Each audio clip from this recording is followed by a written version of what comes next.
Welcome to the Beyond Cinema Studios, presented by Celebs.com up here at Sundance. James, Jane, Stephenie, Jerusha. I kind of feel like you're the odd one out here because you've got Jane Austen and all these J's around you. Yeah. So it's kind of, there's a radio station in Australia called Triple J, so I highly recommend that you guys start something up. Jerusha, is it fair to say Sundance has changed your life? Oh my gosh, are you kidding me? We were like crying 10 years ago when Napoleon Dynamite came here, just weeping in the back of that first screening. Like, yes, we'll be able to eat. Thank you, God. So, yes, Sundance has changed our life. I mean, I could get that call from Trevor Groth any day. Is it weird now, like having this still be in your backyard? I love it. Are you kidding me? Why is that weird? No, I mean weird in a good way. Yeah, it is weird. That it's so close to home, but it's such this foreign object. It's so larger than life as a brand. It is weird, but convenient. Stephenie, for you, producing someone else's book, did you have, was there a simpatico moment with you and for you with this other author, kind of, having this experience and having her have this experience? There were lots of them. I mean, Shannon and I have been good friends for a long time. We have more in common than just about anyone else I know. We do the same thing. We have so much the same. And so doing this, we actually talked a lot, and she would say, what am I supposed to be doing exactly? And I just kind of would sit there and shut up most of the time because honestly they didn't want to hear from me. But you don't have to do that because we like you. We want to know what you think about things. And she was great to have because one, she had a great sense of how things should feel, and two, she was so open to anything that was new. She loved the new stuff. She loved building on the story. It was like she was writing little mini sequels every day. So she had a really great time. It was so fun to have her. Do you find that that's the same for you as a writer when you're on set and watching these worlds kind of I am not as relaxed as she is. I get really like, oh wait, this is different, and I get really tense about it because I'm like, where are we going? What's happening? She's a lot more relaxed and kickback person than I am, which is great. Yeah. Lucky for her. Nicer life. Not quite like your character in this film, Jane. She's a little frosty, I think is the word being thrown around. Controlling, frosty, really nasty piece of work, actually. This is Wattlesbrook. That's a wonderful name. But I had so much fun with it because she's trying to control these people, and she's got this awful husband who's completely alcoholic and out of control, and these women, depending on how much they paid, that depends on how much, she's going to kind of endow them with beautiful clothes and give them all the special experience. And then she's just so mean to Kerry Russell's character. It's really fun. And it was just great comedy. I love doing comedy. There is an adage, though, that, that playing a villain or playing someone who's got that little bit of a mean streak is a much more fun experience a lot of times for actors. Absolutely. I have to admit, I've only been doing comedy since Wedding Crashers, pretty much. Before that, I did most of the straight stuff, but I must admit, when I did East of Eden playing evil, it was really a lot of fun. And since I really get to play so many different kinds of characters these days, and I'm really kind of in the phase of my career where I'm playing character roles, it was really fun to go all the way with Mrs. Wattlesbrook. And I thought I'd gone way over the top, but actually when I watched the movie, I was just hanging in with the rest of the crowd. When you got Jennifer Coolidge on set as well. Yes, with Jennifer Coolidge on set, there's only one way to go. That's up.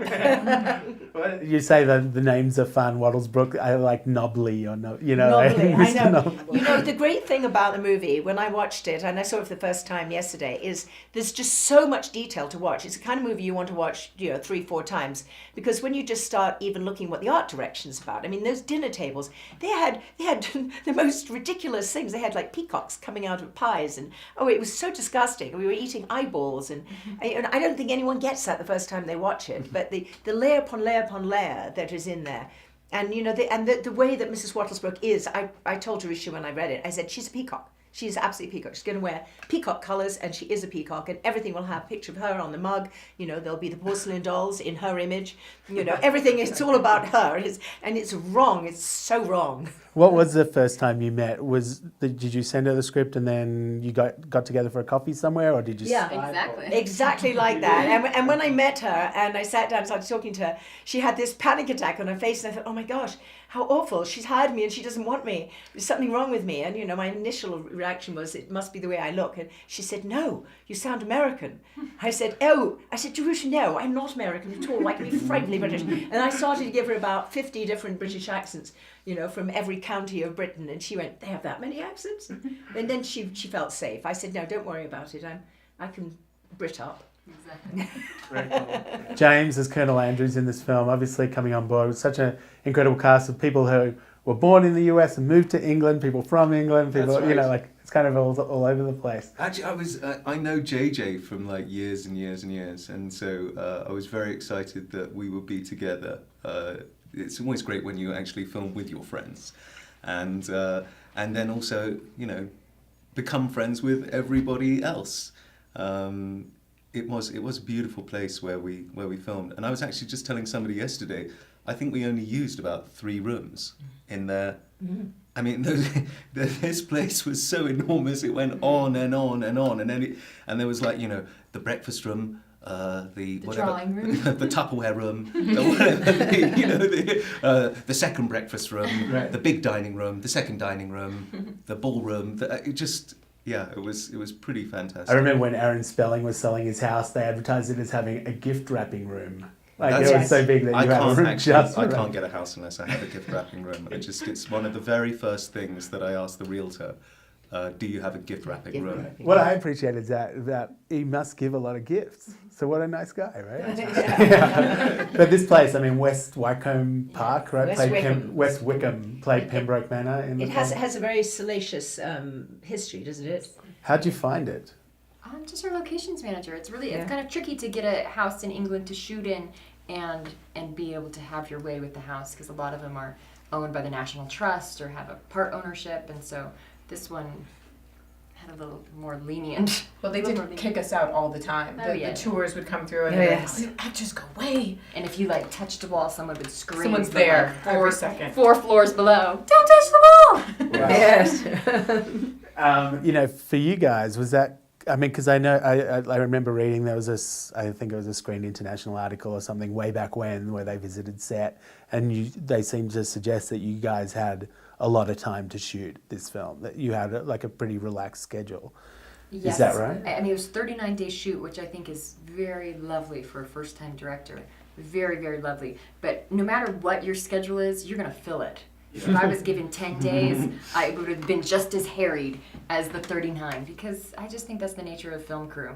You take as much time as you have. And what do you credit with being able to have that much time? Is it Stephenie? Is it some other kind of force of nature? Because also having these actors available for that long is kind of a ridiculous scenario in this day and age. It's fantastic. We decided as we were looking at the different options for schedules, one of the aspects was that Carrie Russell was pregnant. And she's in almost every single scene in the movie. And so she was working every day, and we didn't want to overtax her. Because it's just cruel. And we also we're making a comedy. We thought it would be nice to have everybody happy. You laugh more when you're happier, and everyone was really on their game, so I think it worked. Yeah, and for you personally, I mean, I was just talking to Yabi. You live in Arizona. Of course, when you went off shooting Twilight and stuff, it was up in Washington State and all that sort of stuff.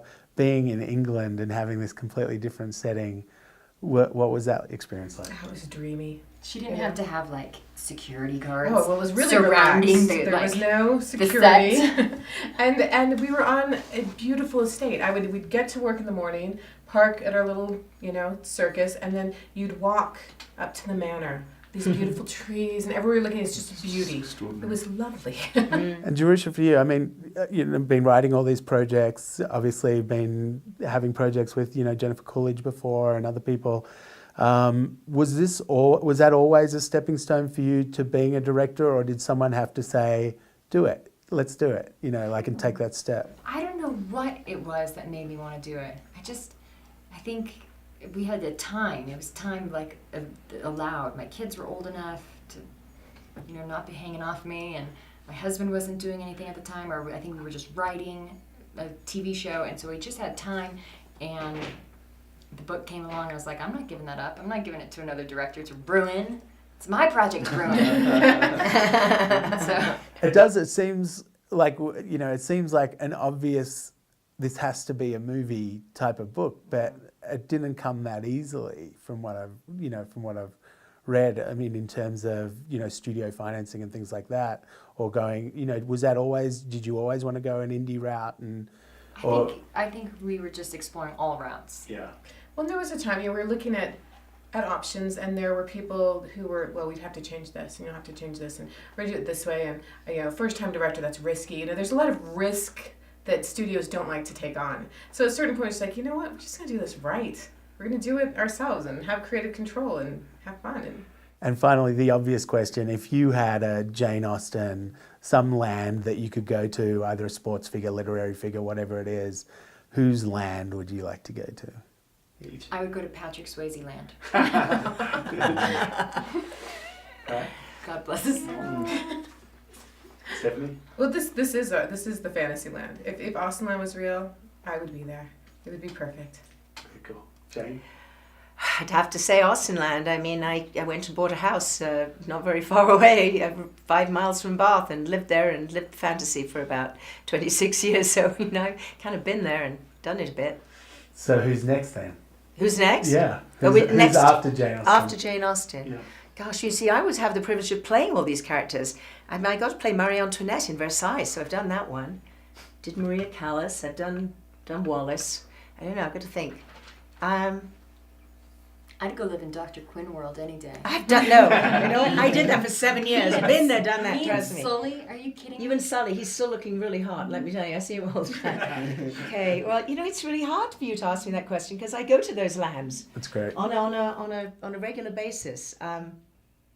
But Edwardian. I think something Edwardian. I love the Edwardian period. So I suppose that would be, Julian Fellows. I'd have to knock on his door again.